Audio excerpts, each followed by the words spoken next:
5ই August Sheikh হাসিনার পতনের পর বাংলাদেশকে নিয়ে ভারত ও ভারতের মিডিয়াগুলো নানানভাবে অপপ্রচার চালিয়ে যাচ্ছে এবং বাংলাদেশের মধ্যে সাম্প্রদায়িক দাঙ্গা বাঁধানোর পায়তারা করছে। এই পরিপ্রেক্ষিতে বাংলাদেশের অন্তর্বর্তী সরকারের প্রধান উপদেষ্টা ড.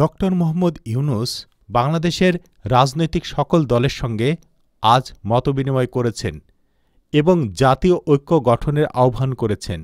সেই পরিপ্রেক্ষিতে বাংলাদেশ জামাত ইসলামের আমির ড.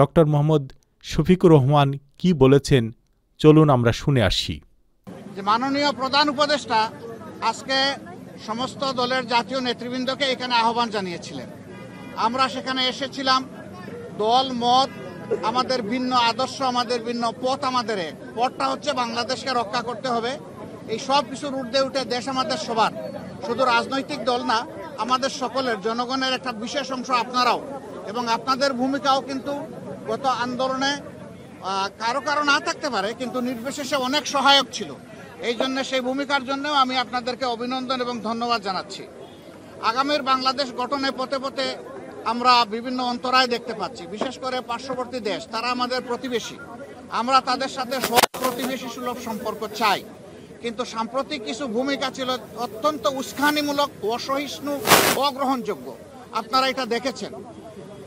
মিথ্যা তথ্যের উপর নির্ভর করে বাংলাদেশকে কলুষিত করার জন্য, এই সরকার এবং জনগণকে ব্যর্থ করার জন্য তারা দুনিয়ার বিভিন্ন জায়গায় অপপ্রয়াস চালাচ্ছেন এবং অপপ্রচার চালাচ্ছেন। আমরা এগুলার নিন্দা জানিয়েছি সকলে সম্মিলিতভাবে। আমরা একটা জায়গায় সবাই আমরা একমত হয়েছি যে আমাদের স্বাধীনতা সার্বভৌমত্বের ব্যাপারে কোনো ছাড় নয়।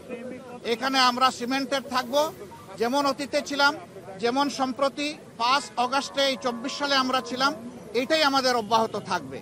এখানে পরামর্শ এসেছে রাজনৈতিক শীর্ষ নেতৃবৃন্দের সাথে, যেমন মত বিনিময় হয়েছে, ছাত্র সংগঠনগুলোর সাথে হবে, বিভিন্ন ধর্মীয় সম্প্রদায়ের সাথে হবে, আপনাদের সাথে হবে। আমরা সেই প্রস্তাব রেখে এসেছি এবং আমরা আশা করছি আপনাদের সাথেও মত বিনিময় হবে। এই সমস্ত অংশীজনদের সাথে মত বিনিময়ের পরে একটা জাতীয় ঘোষণা আসবে সরকারের পক্ষ থেকে। আমরা সেই ঘোষণার অপেক্ষায় থাকব এবং এই ক্ষেত্রে আমাদের যার যা প্রয়োজনীয় পরামর্শ আমরা সেটা দিয়ে সরকারকে সহযোগিতা করব। আরেকটি বিষয় আমরা অত্যন্ত ক্লিয়ারলি আমরা জানিয়ে দিয়েছি, এক্সট্রিমিজম বা চরমপন্থা যে দিক থেকেই আসুক আমরা তাকে ঘৃণা করি। এটাকে আমরা কোনো অবস্থায় প্রশ্রয় দিব না এবং মেনে নেব না। এটা যে রূপ নিয়েই আসুক, সকল রূপের আমরা চরমপন্থাকে আমরা ঘৃণা করব এবং প্রশ্রয় আমরা দিব না কেউ। এই ব্যাপারে আমরা সকলে একমত হয়েছি। আরও অনেকগুলা বিষয়ে কথা হয়েছে।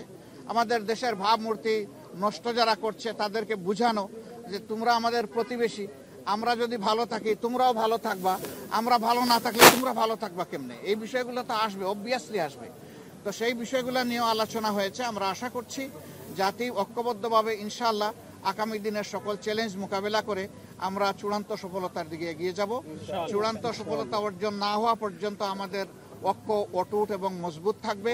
চূড়ান্ত সফলতা এসে যাওয়ার পরেও প্রিয় দেশের জন্য আমরা ঐক্যবদ্ধ থাকব।